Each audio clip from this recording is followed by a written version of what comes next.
A gente, semana passada, estava falando com a igreja sobre as instruções essenciais de por que Deus institui liderança na igreja, porque Ele assim o faz. E a gente percebeu, tanto pela manhã como na tarde e noite, que na verdade não se trata de uma cultura humana, é uma cultura divina. Deus assim o quis, Ele mesmo escolheu. A gente viu no Velho Testamento que essa era a instrução divina para Moisés, quando ele começou a organizar o povo, precisava que houvessem líderes. E depois, quando a gente chega no Novo Testamento, mais uma vez acontece isso. E a gente encontra basicamente essas duas funções de maneira bem claras na Bíblia: diáconos e presbíteros. A palavra presbítero a gente vai tratar na semana que vem, mas de antemão diz respeito a uma pessoa madura. Essencialmente a palavra presbítero traz a ideia de uma pessoa experimentada, enquanto que a ideia do diácono é a ideia realmente do serviço.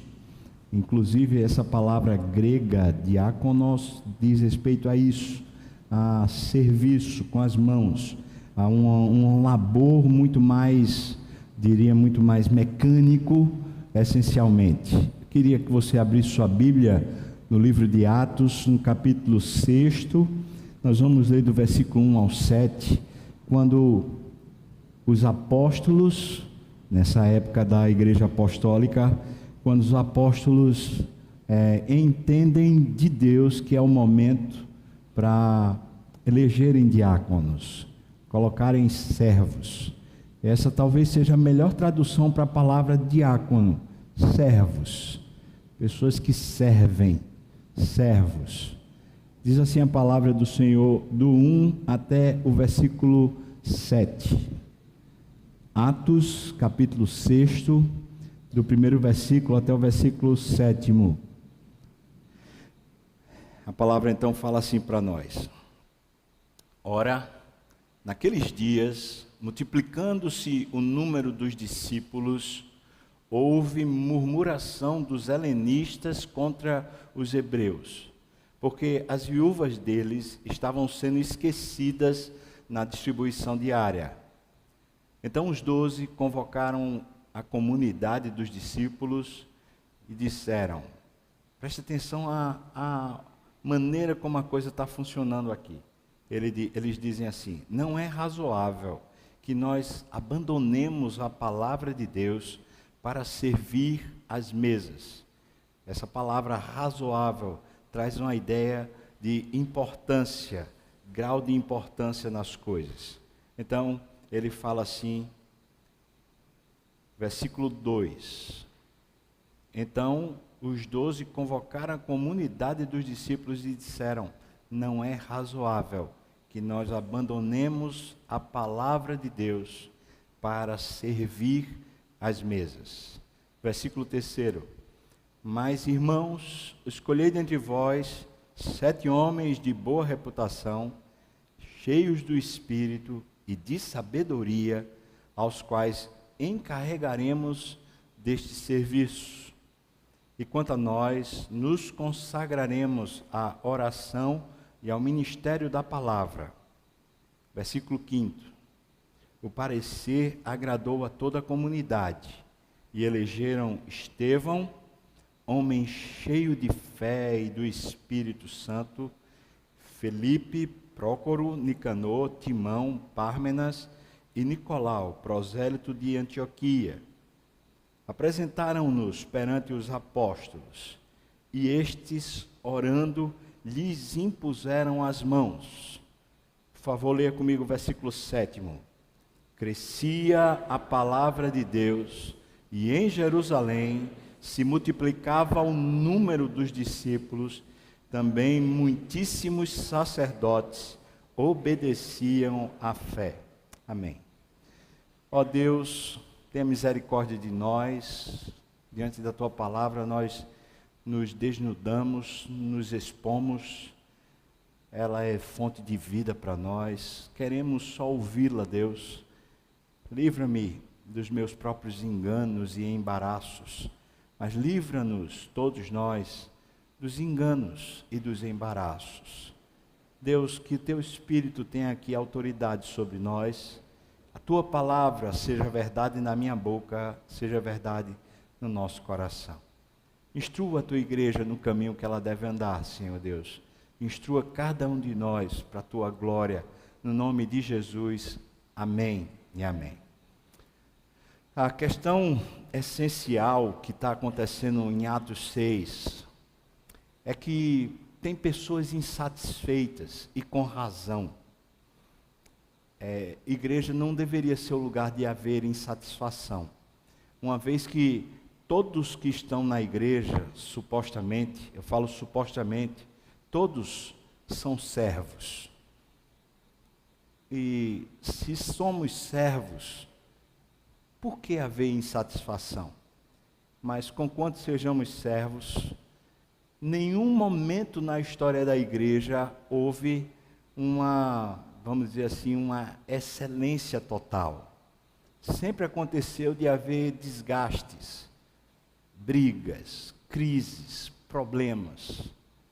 E o que está acontecendo em Atos 6 é bem no começo da igreja, naqueles primórdios, os primeiros anos, onde eles na verdade ainda estavam tateando, descobrindo como eles formariam a igreja, como eles construiriam essa agência do reino, esse povo de Deus, como eles se veriam e como eles fariam a história de Deus aqui na terra. Era um tempo de aprendizado, um tempo onde eles estavam ávidos pela direção do Espírito. Os apóstolos eram marcos, colunas centrais dentro da igreja, e aqueles 12 apóstolos, eles eram homens realmente assim, com dotes, com capacidades espirituais extraordinárias. Eles tinham um discernimento espiritual, uma capacidade a nível tal deles poderem escrever as Escrituras, deles poderem ser usados por Deus para escrever teologia, para formar a teologia e as doutrinas que se tornam as doutrinas da igreja. Eles estão chegando a um ponto, um impasse. Existem necessidades, e são necessidades físicas. E alguns dos irmãos que se converteram, eles não eram de herança, de tradição judaica. E a Bíblia não está tratando sobre algum nível de preconceito, ou necessariamente de um tipo de distinção racial que tivesse acontecendo. É que aqueles que não eram judeus, eles deveriam provavelmente ser judeus, não por nascimento, mas judeus porque eles tinham se convertido ao judaísmo, uma vez que essa igreja é de Jerusalém. Então esses que eram helenistas, como é a expressão aqui, ou seja, de origem grega, eles devem ter se convertido ao judaísmo, participavam daquela fé judaica, e depois eles se converteram ao cristianismo. Então, num certo sentido, eles faziam parte da mesma cultura, todos. Entretanto, é natural que os que eram judeus, de judeus, eles tivessem afinidades outras além do Evangelho. Eles tinham sido criados desde cedo, desde muito novinho, dentro da cultura bíblica.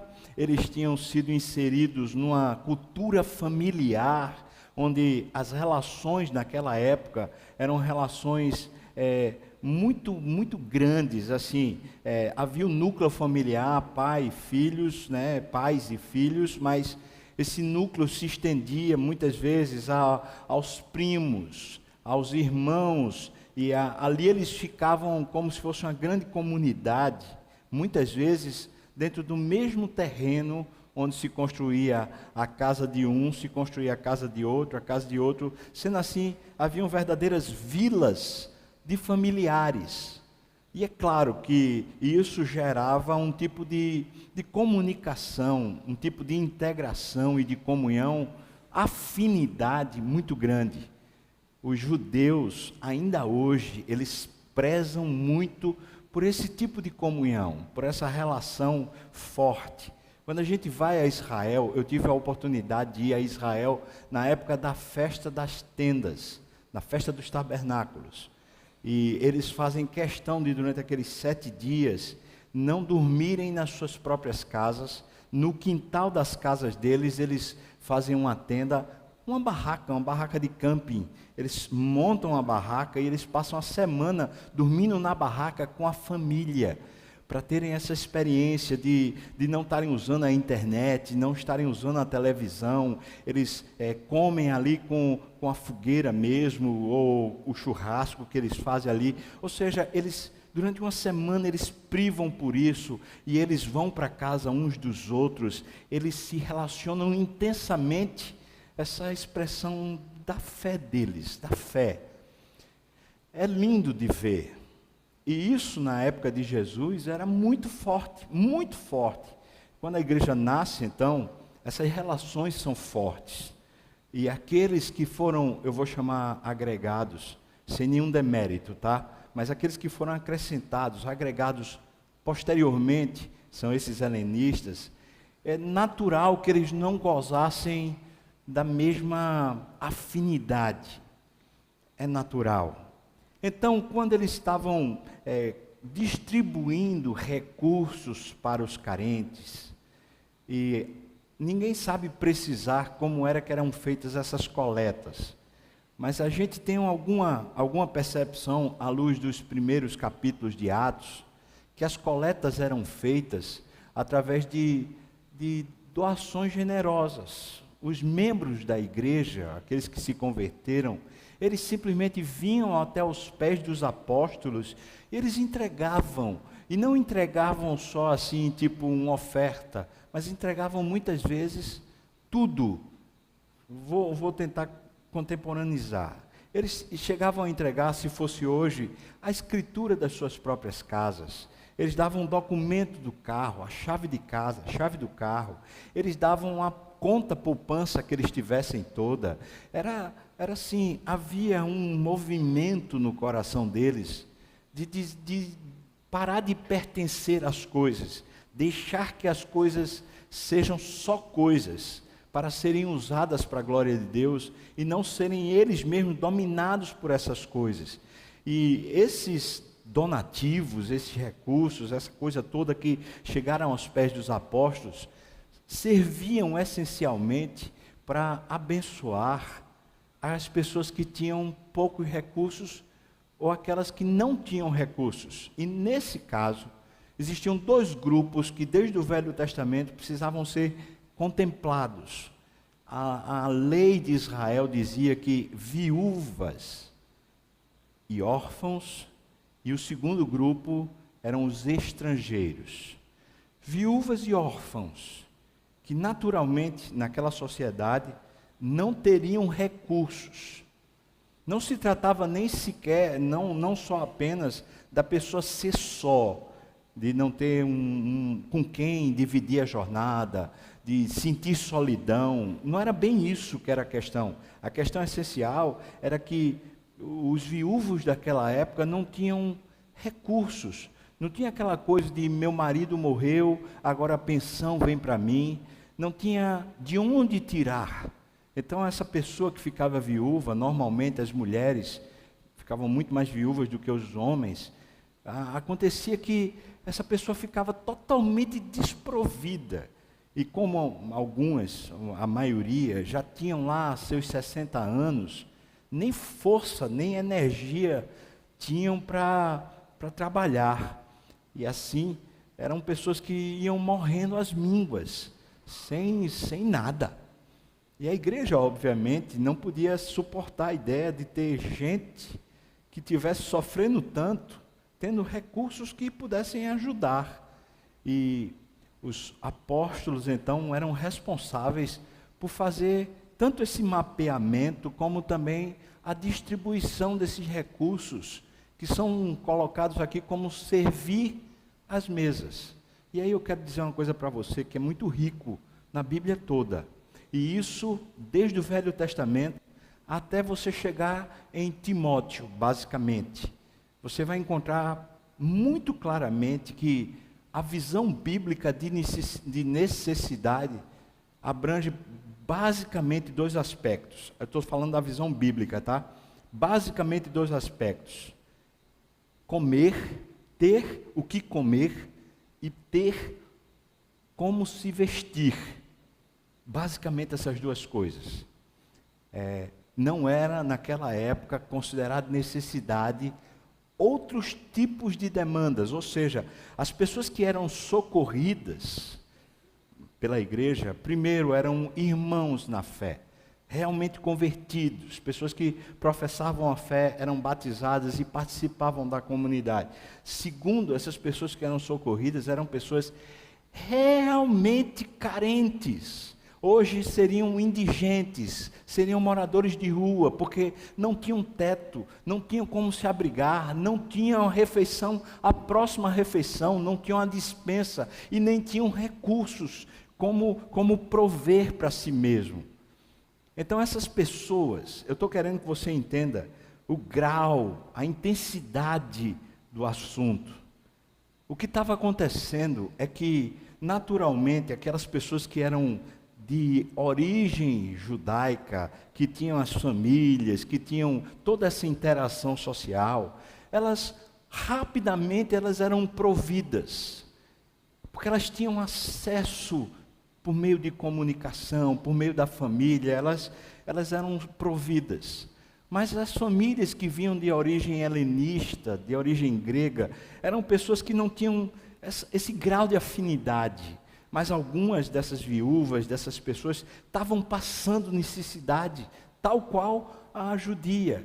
E acontece que elas não eram tão bem supridas. E aconteceu que essas que estavam passando sem um suprimento essencial, reclamaram. E daqui a gente pode dizer, com razão, afinal de contas, tinha recursos e um grupo da igreja estava sendo suprido, e por que elas não? A Bíblia não diz por quê. Tudo que a gente está conversando aqui é o que provavelmente aconteceu à luz dos fatos, mas a Bíblia não diz que elas foram preteridas, elas foram esquecidas por tais razões, mas o fato é que estava acontecendo isso. Essa, eu vou chamar, ação de beneficência, ação de misericórdia, na igreja, sempre foi, em algum grau, tensionado. Nunca foi um assunto bem resolvido. E eu vou dizer para você por quê, irmão. É porque a palavra necessidade, ela ganha um ar de pessoalidade. Porque cada um interpreta a necessidade como bem entende. Então é possível que eu entenda a necessidade de tal forma e você entenda a necessidade de outra forma. É possível que uma pessoa que é pobre, que tem só o pão e mal tem um teto, ela diga, não, eu estou bem, eu não estou precisando de nada. E é possível que uma pessoa que é bem abastada, cheia de dinheiro, cheia de recursos, cheia de condições, viva reclamando, dizendo, é porque está faltando, é porque está faltando. Ou seja, essa questão de necessidade, ela é difícil da gente, cada um de nós, ter critérios. Até pela cultura familiar, a gente vai com uma percepção. E quando a gente junta a igreja, quando a gente junta uma comunidade, é claro que vai haver divergências entre o que é necessidade e o que não é necessidade. E é difícil lidar com isso. Por isso, esse assunto, beneficência, misericórdia, esse assunto, ele sempre foi tensionado. Sempre. Porque depende de quem vê, depende de quem acha. À luz das Escrituras, mais uma vez eu falo, Jesus é quem referenda isso com muita força em Mateus capítulo 6. Basicamente duas coisas tratam-se da necessidade real humana, ter o que vestir e ter o que comer. Agora, à luz da sociedade, a gente poderia dizer muitas outras coisas que nós computamos como sendo necessidade. Nós temos necessidade de transporte, nós temos necessidade de ir e vir, nós temos necessidade de educação, nós temos necessidade de saúde, nós temos necessidade... Bom, a gente poderia aqui falar grupos e grupos de necessidades. À luz da nossa sociedade, à luz do nosso tempo, à luz da nossa educação, à luz do país que vivemos, a gente teria muita coisa para falar e cada um teria sua própria percepção. Existem simpósios, seminários, estudos acadêmicos a respeito disso. E não se fecha, o fato é que não se tem uma conclusão. Nessa época bem presente, hoje, no meio acadêmico, especialmente lá nas universidades de São Paulo, onde o pessoal tem, eu diria assim, normalmente eles têm uma condição especial, eles podem se dedicar muito mais ao academicismo. Eles têm disputado academicamente e até teologicamente a respeito dessa tensão.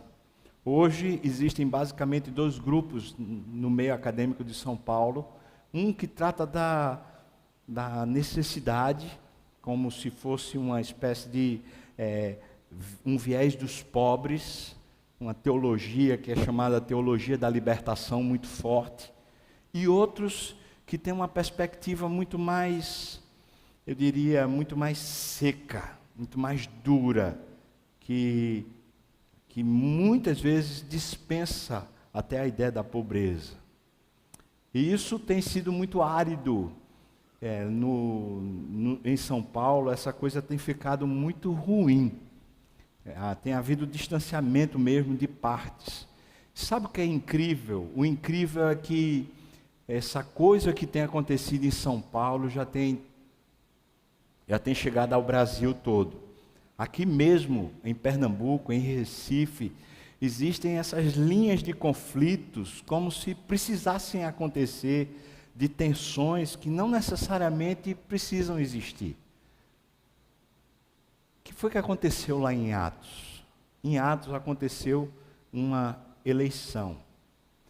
O que os apóstolos disseram foi isso aqui: nós não podemos abandonar a palavra para servir às mesas. E eles usaram essa expressão, não é razoável. Eu acho muito interessante isso. Eles estão fazendo uma distinção. Eles não estão fazendo uma distinção sobre mérito. Eles estão fazendo uma distinção sobre ofício, sobre ênfase ministerial. Eles estão dizendo que eles, como sendo os que ensinam a palavra de Deus, eles precisavam de tempo e precisavam de esforço e dedicação concentrado na palavra, no estudo da palavra, na exposição da palavra, na pregação da palavra, na leitura dos originais, na leitura dos textos, na leitura e na compreensão da teologia. Eles precisavam disso. Os apóstolos estão falando sobre isso lá. Mas ele está dizendo que existe uma real necessidade de ofício, de que as necessidades sejam supridas. Servir às mesas, essa expressão geral aí. Assim, ali, naquele primeiro momento da igreja, eles fazem essa distinção de ofício. E a partir daí, então, eles passam a tratar a respeito dos diáconos. A gente pode dizer assim, o que seria necessário para uma pessoa poder trabalhar, lidar diretamente com essa área, a área da misericórdia, da beneficência, a área do reconhecimento das necessidades dos outros? O que seria? Sabe o que o nosso tempo responde? O nosso tempo, não a Bíblia, responde: é necessário que a pessoa tenha um bom coração, que a pessoa tenha ação, atitude, que a pessoa seja essencialmente proativo, que a pessoa haja e tenha um bom coração. Se a pessoa tiver um bom coração e tiver uma ação rápida, a pessoa está na moda, ela está fazendo o que tem que ser feito. Pois, à luz das Escrituras, o que os apóstolos falaram foi que, para que isso seja feito do modo de Deus, não é nem uma coisa nem outra. Não se trata da pessoa ter um bom coração, ser generosa. Não se trata disso. Eu preciso lembrar para os irmãos, e preciso lembrar para mim muitas vezes, que recursos sempre vêm de Deus. Sempre. Os recursos têm um donatário, tem uma pessoa que é responsável, tem um credor, e quem dá recursos é Deus. Às vezes Deus dá recursos menores, e às vezes Deus dá recursos maiores, mas quem dá é Deus. Mas a administração desses recursos na área da beneficência não é a pessoa ter um bom coração. E a gente vai encontrar ao longo da jornada da gente pessoas que têm bom coração, mas não têm caráter. Pessoas extremamente generosas, mas são ladrões. São pessoas que estão desfiguradas na essência. São pessoas que muitas vezes fazem a boa ação para aparecer, para vanglória, para autoexaltação. Por isso, irmãos, não se trata só da pessoa ter um bom coração. É muito, muito mais do que isso. O que é necessário para a pessoa ser um diácono, para a pessoa ser responsabilizada à luz de Deus na igreja, por essa ação da igreja, por esse olhar da igreja, olhar para as pessoas que estão carentes, olhar para as pessoas que estão em real necessidade. O que é necessário? Eu elenquei 3 coisas que estão aqui no texto, rapidamente. Boa reputação. Eles precisam ser reconhecidos pelos homens como homens de direito. Reputação. Ronaldo faz isso de forma muito brilhante no livro Liderança e Integridade. Ele diz, reputação é o que os homens dizem. Integridade, caráter, é o que Deus diz. Aqui, ele está no primeiro aspecto dizendo assim, uma pessoa para ser responsabilizada por Deus no corpo, na igreja, ela precisa ter uma boa reputação. E eu vou falar para você, irmão, mais uma vez eu quero repetir isso, por causa da ênfase necessária. Há muito pilantra.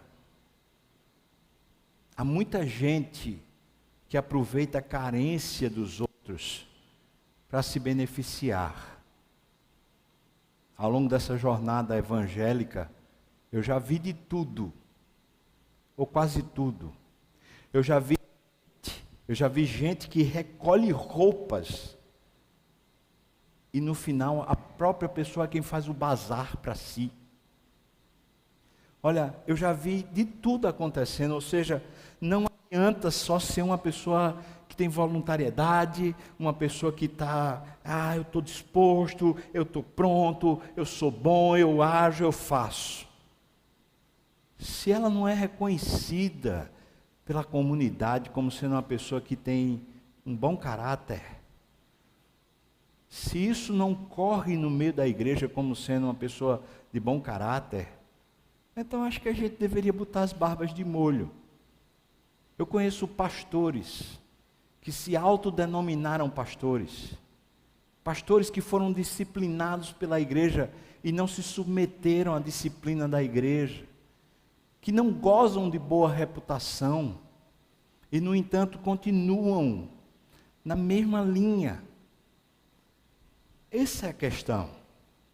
Não é que a boa reputação vai falar tudo, mas vai falar alto, vai falar de forma importante. É preciso que tenha boa reputação. Segunda coisa que ele diz precisa ser cheio do Espírito. E aqui eu usei a expressão ser conhecido por Deus. Se ele precisa ser conhecido pela comunidade, um diácono, uma pessoa que serve, uma pessoa que é responsabilizada por Deus, para ser aquela que gere essa beneficência dentro da igreja, ela precisa ser cheia do Espírito de Deus. conhecido por Deus. Ora, a pessoa está tudo bem, é conhecido por todo mundo, mas é uma pessoa que não tem a essência, não vive com Deus, não tem oração, não tem piedade, não conhece a palavra. Irmãos, pode ter certeza que essa pessoa ela será engolida pelo sistema, engolida pelo mundo. Eleger diáconos é pensar assim: é um homem cheio de Deus, cheio do Espírito, é um homem que ama a palavra, é um homem que vive para Deus. Está aqui a essência. Terceira coisa que ele fala é que seja cheio de sabedoria.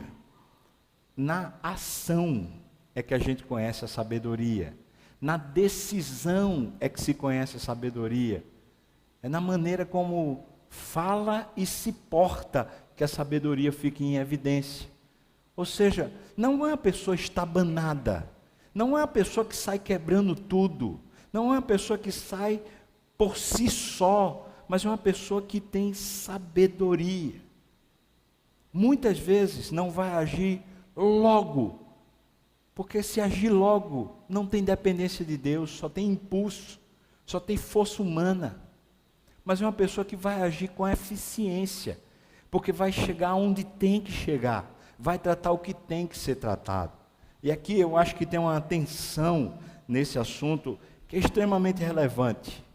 A atenção é porque, normalmente nas igrejas evangélicas de hoje, quando se fala de beneficência, se fala de boa ação, não se fala de pregar o evangelho, se fala simplesmente de acolher ou atender o necessitado.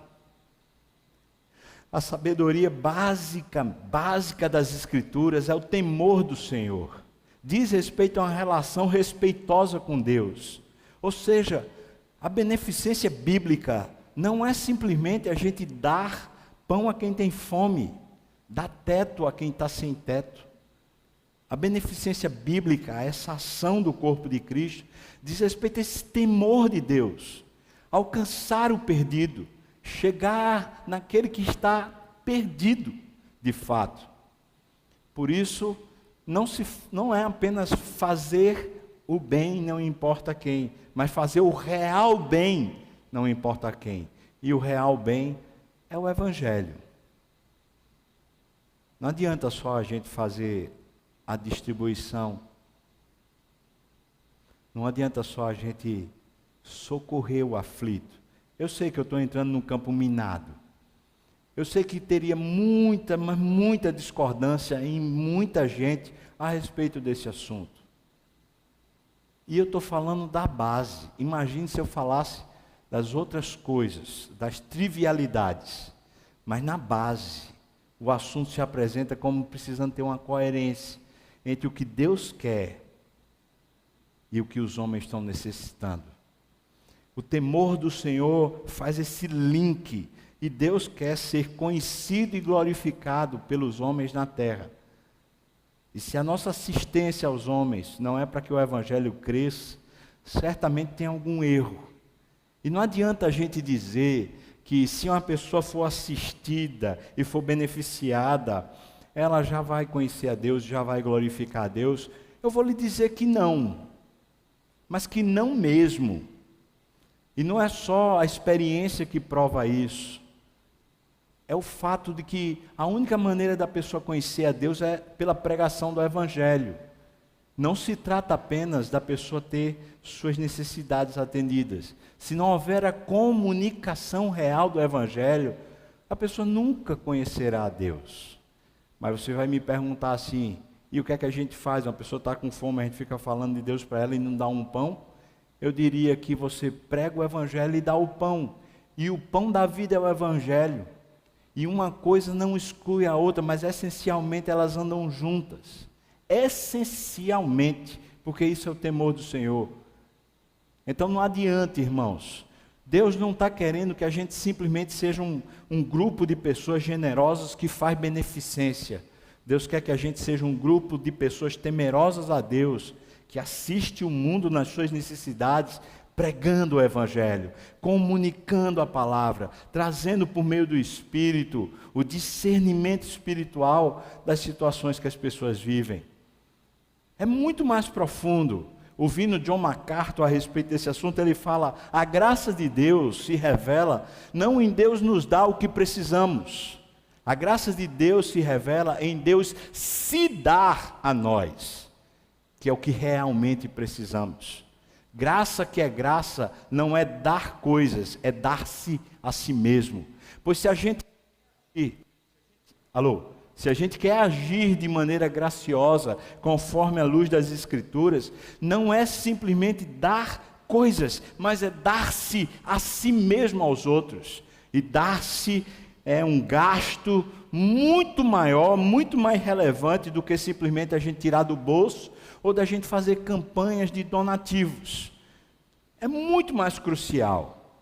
E a junta diaconal, grupos de diáconos, eles são responsabilizados por Deus para terem essa sabedoria, esse discernimento, essa capacitação dos santos, a fim de que desempenhem bem os seus próprios serviços.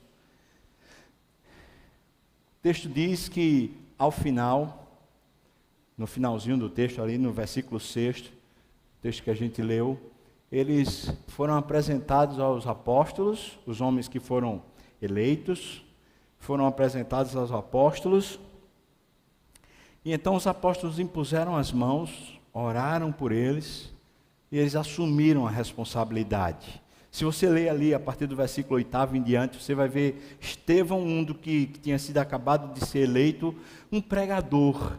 E veja, ele foi eleito para a misericórdia, ele foi eleito para a beneficência, mas era um homem cheio do Espírito, e ele tinha a palavra de Deus, o coração dele comunicava a Deus, a presença dele comunicava a Deus, conquanto ele estivesse de fato trabalhando com a necessidade humana. O que isso denota para a gente? Primeiro, que desde a igreja primitiva, o que aconteceu foi um processo.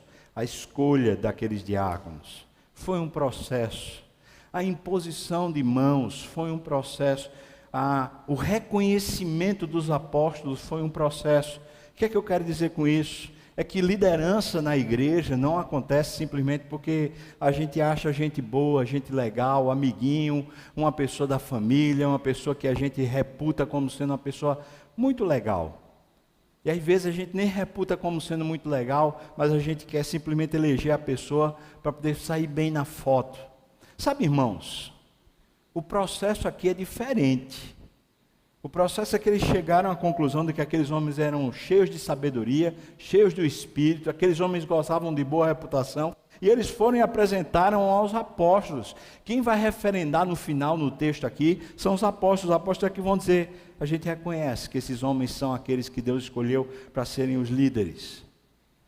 Percebam, desde a igreja primitiva, havia necessidade de que houvesse um processo claro, um processo de Deus agir, e que a liderança da igreja, que eram os apóstolos, que iam reconhecer de fato aqueles como sendo os chamados por Deus, designados por Deus para aquela ação, um processo. Por isso que talvez para muitos fala assim: a gente está perdendo tempo, a gente podia estar estudando outra coisa na Bíblia, a gente perde um mês falando sobre esses assuntos, mas veja como isso é essencial para nós. Veja como isso é importante para a vida da igreja. Veja que de repente Deus está falando com você sobre o seu ministério, dizendo para você: você precisa de processo. Você não pode ter o seu ministério à revelia, você precisa de processo. Foi assim sempre. Continua e diz que eles oraram. E aí eu conclamo a igreja para a gente fazer isso. Eu já tenho chamado a igreja para orar. Mas, irmãos, a gente precisa orar por isso, por esse assunto. Deus, quem é que o Senhor quer? Olha, irmãos, eu vou dizer uma coisa: os brasileiros, nós brasileiros, elegemos muito mal. Basta ver a nossa história, os últimos 30 anos de eleições no Brasil. Veja a salada que foi, veja a confusão que foi, veja as quebras e rupturas que têm acontecido. Nós elegemos muito mal, nós elegemos por afinidade, porque gostamos, porque tem um olho azul. Eu me lembro que eu estava andando no calçadão de Boa Viagem, um tempão atrás, lembro bem, mas eu lembro bem, eu ainda nem conhecia assim, quem seria candidato, quem não era, não estava nem assim, estava alheio ao processo, e era para a eleição de governador, quando passou Eduardo Campos lá naquela caravana, e aí ele tinha um olho bem azul, e ele passando ali pelo calçadão, ele olhou nos meus olhos. Eu voltei para cá, falei para Ju, acho que eu vou votar em Eduardo Campos. O cara olhou nos meus olhos, chega, eu senti um negócio. A gente é besta, não é não, irmão? A gente é muito besta. A gente se perde por nada. Veja que a Bíblia está colocando para a gente critérios. Olha, na igreja a gente precisa de critérios. Não precisa de, necessariamente, a gente eleger por causa de grau de parentesco, por causa de afinidade familiar, ou afinidades de visão que a gente tem. A gente precisa de homens de Deus. A gente tem feito um processo com os que são possivelmente candidatos. A gente tem se encontrado, tem estudado a palavra, tem falado com eles com seriedade sobre isso, sobre ser líder. Olha, pode ter certeza, a quem muito foi dado, muito será exigido, muito será cobrado. E isso, Deus não fala apenas para os que são da igreja. Pode ter certeza que seu Temer se escapa de uma justiça, daquela justiça ele não escapa. Mas pode ter certeza que Dilma e Lula também não. Mas eu preciso dizer para você que muitas vezes nós penamos, seja no Brasil, seja na igreja, nós penamos por a gente não reverenciar as Escrituras e não se colocar realmente diante de Deus para eleger aqueles que Deus mesmo quis, já escolheu. Então preste atenção no processo, mas preste atenção na oração. Sabe, irmão, naquele dia que for o dia da eleição, você não chega aqui e diz, vou votar em tudo, papá, eu não sei nem quem é. Ora, Deus, o que é que o Senhor quer? Como é que o Senhor quer? Qual é a sua vontade? Por último, você percebe claramente a autoridade espiritual. Eles vão aos apóstolos, os apóstolos é quem impõe as mãos. Quando os apóstolos impõem as mãos, não sai nenhum fogo dos apóstolos. Não sabe, não é aquele negócio meio esotérico. Não, mas é simbólico. Isso diz respeito à autoridade que eles estão recebendo, pública, espiritual. Os apóstolos impõem as mãos com um sinal de que é Deus que está colocando sobre eles as mãos. Ou seja, não se trata simplesmente de um negócio para a pessoa ficar fazendo. Eu queria que você prestasse atenção, membro da igreja. Homens que são eleitos, têm seus erros, têm seus pecados, mas homens que são eleitos, receberam de Deus uma autoridade espiritual. A gente precisa respeitá-los. Precisamos respeitar os diáconos. Às vezes os diáconos estão fazendo serviço lá na porta, chega para você que está conversando lá fora, no alpendre, e você diz, respeita o diácono. Às vezes o diácono está querendo colocar você num assento, num lugar, para você não ficar de qualquer jeito no templo, mas você diz, respeita o diácono. Às vezes os filhos, as crianças desrespeitam os diáconos. Absurdo! É autoridade espiritual. É Deus quem os conduziu e os colocou naquela posição. Eu e você precisamos prestar atenção, irmãos. A gente não está aqui de qualquer jeito, não. Existe um processo divino. Existe uma autoridade divina. E com isso eu não estou falando que estão todos certos. Eu não estou falando que estamos sempre certos. Mas o que eu estou falando é que há um processo de Deus e que há uma autoridade de Deus. Agora, muitas vezes a gente não está nem disposto a se submeter a Deus, quanto mais se submeter às autoridades. E hoje eu receio que no Brasil a gente está perdendo tanto À medida que as autoridades maiores que a gente tem na liderança brasileira, elas têm dado motivo a todos nós para nos rebelarmos, para execrarmos. Conquanto eles deem motivo, biblicamente nenhum de nós tem direito a execrá-los, a levantar a voz contra. A gente pode sim, a gente pode orar, pode se quedar diante de Deus e dizer: Deus, intervenha, Senhor, faça alguma coisa, porque isso é uma vergonha. Senhor, não estamos envergonhados apenas diante das outras sociedades, dos outros países. Senhor, estamos envergonhados diante de Ti. Estamos envergonhados de olhar no espelho e dizer: eu sou brasileiro, diante da luz que se está, ou das trevas que se está vindo a partir das nossas lideranças fundamentais. Eu não falo só dos políticos, eu falo até do próprio poder judiciário, do que aconteceu agora. Irmãos, é uma vergonha. É uma postura vergonhosa, homens que não têm temor de Deus, não apresentam em nada uma consciência sequer da autoridade de Deus. Isso era outro assunto para tratar. Mas, de certa forma, isso afeta a nossa postura em relação à liderança. A gente desrespeita o guarda na rua. A gente põe o carro debaixo da placa proibido estacionar, desrespeita limite de velocidade, a gente desrespeita a pessoa que tem autoridade na frente dela, o professor na sala de aula, e a gente, pai, vai peitar o professor que o nosso filho peitou, quando a gente deveria dar um cascudo no filho. Desculpa, não precisava ser um cascudo não, mas uma repreensão severa. Mas a gente vai passando, sabe, irmãos, é como se a gente brasileiro estivesse tão cansado das autoridades que a gente tem tido, que a gente está meio que assim, não, irmão. A gente é o povo da cruz. A gente foi o povo para ser chamado de santo. A gente foi chamado como propriedade exclusiva de Deus. O nosso juiz é santo. O nosso condutor e guia, o pastor da nossa alma é Jesus, supremo pastor. Nosso líder espiritual não erra. Irmãos, a gente precisa se apegar de fato à essência da nossa caminhada. Eu chamo você para se quedar e ver. Olha, ora, preste atenção no que Deus quer falar com você. Próxima quinta-feira a gente vai ter uma reunião do conselho com aqueles que se apresentaram para serem candidatos. Próximo domingo, a gente já vai estar apresentando aqui os nomes daquelas pessoas que o conselho aprovou. Esse é o processo presbiteriano. Essas pessoas são treinadas.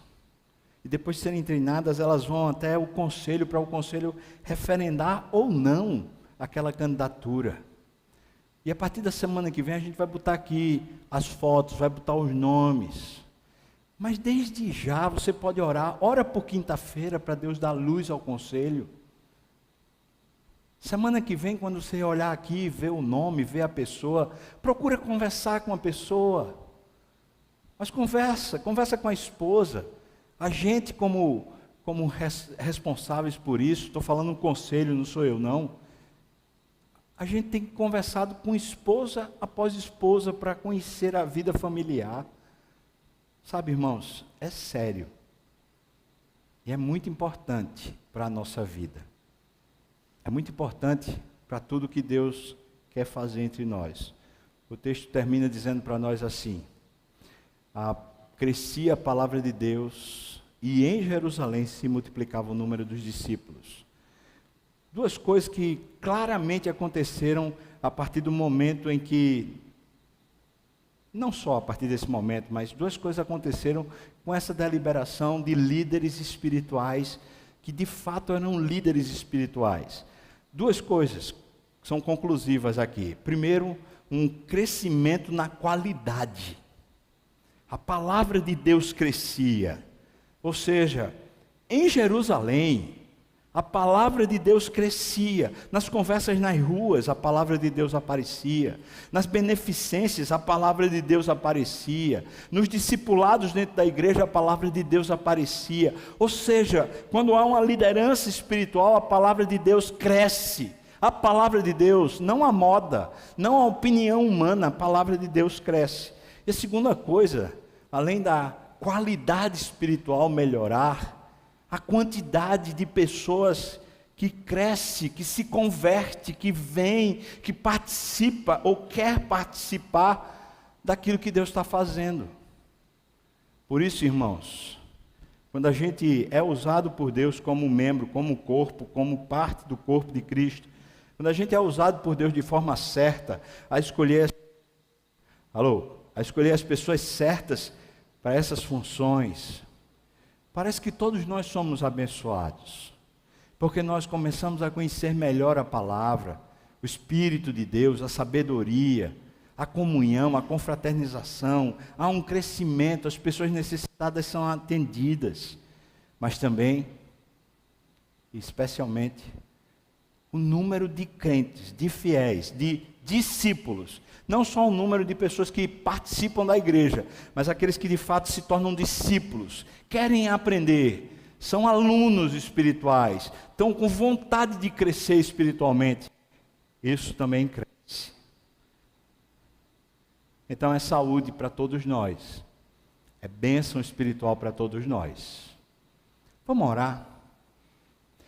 Pedir para você orar por mim, orar pelo conselho, orar pelos possíveis candidatos que já estão caminhando há 2 meses, pelo menos, comigo, uma conversa, nos estudos. Queria que você orasse por isso. Por favor, ora pelo processo, intercede agora, um tempinho só. Pode vir o pessoal do louvor se quiser para cá. E depois de um tempinho só de oração, eu vou quebrar o silêncio com a oração aqui.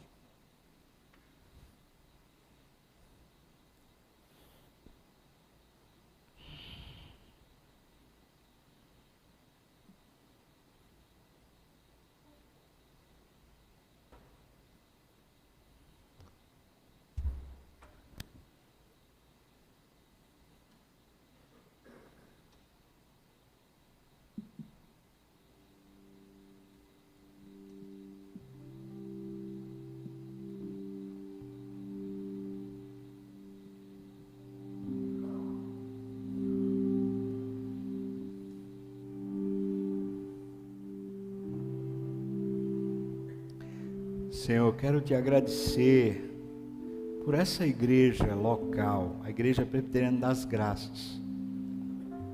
Te agradecer, Deus, pelos líderes que o Senhor tem levantado aqui nessa igreja, pela qualidade espiritual que o Senhor tem dado a essa igreja, pela vida no Espírito e na palavra.